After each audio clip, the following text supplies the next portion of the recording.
राज्य अध्यापक संघ सिवनी मालवा द्वारा नीले ड्रीम कॉलोनी बानापुरा में अध्यापक शिक्षक सम्मेलन का आयोजन किया गया, जिसमें मुख्य अतिथि संघ के संरक्षक दर्शन सिंह चौधरी, प्रदेश अध्यक्ष जगदीश यादव, जिला अध्यक्ष उमेश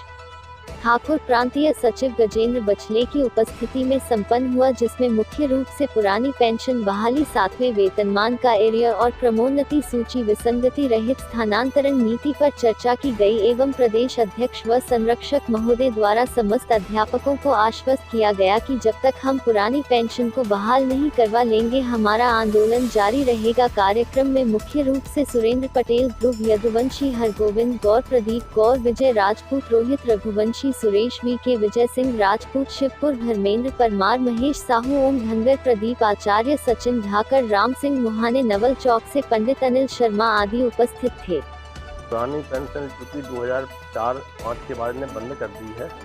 इसको हम लोगों का अधिकार बनता है, इसको हमको मिलना चाहिए और ये बंद कर दी गई, इसलिए हम लड़ाई चालू कर रहे हैं।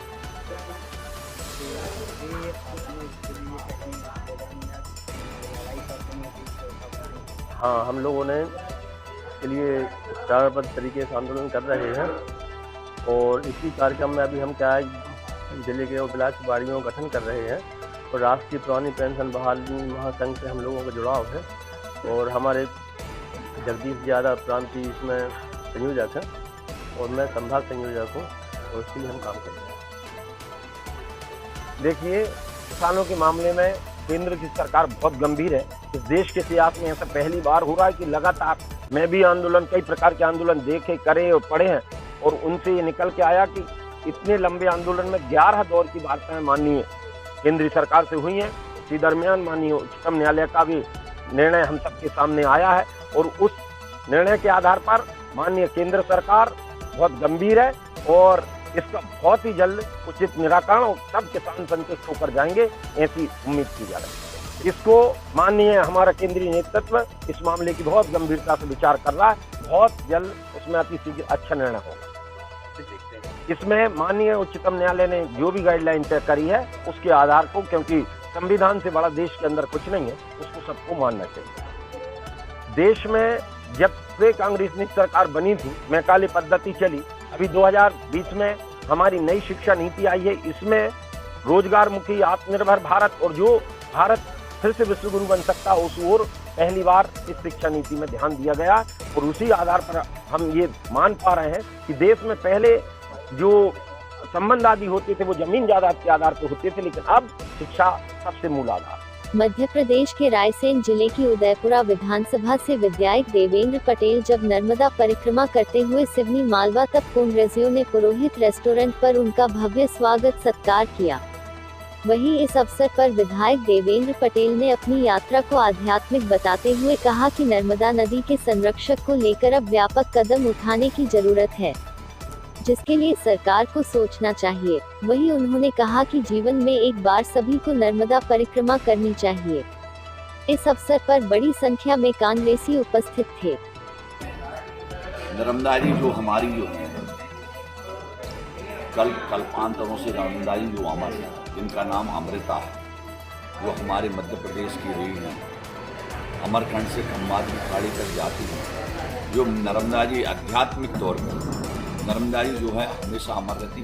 कल्पांतर में भी बोलता वो हमेशा उनकी धारा बिलगल धारा बहती रहे। मेरा मैं निश्चित है कि नर्मदा जी मेरी जो है, पहले मैं अमरकंड की बात करूं, मैं मध्य प्रदेश सरकार के माननीय मुख्यमंत्री जो कि शिवराज जी हैं, निश्चित है कि वो धर्मपरायण हैं, क्योंकि उनका गांव जैतवी जो है वो भी नर्मदा किनारे है और वो नर्मदा के भक्त हैं, नर्मदा के सेवक हैं। मैं आपके माध्यम से उनसे निवेदन करना चाहूँगा, जो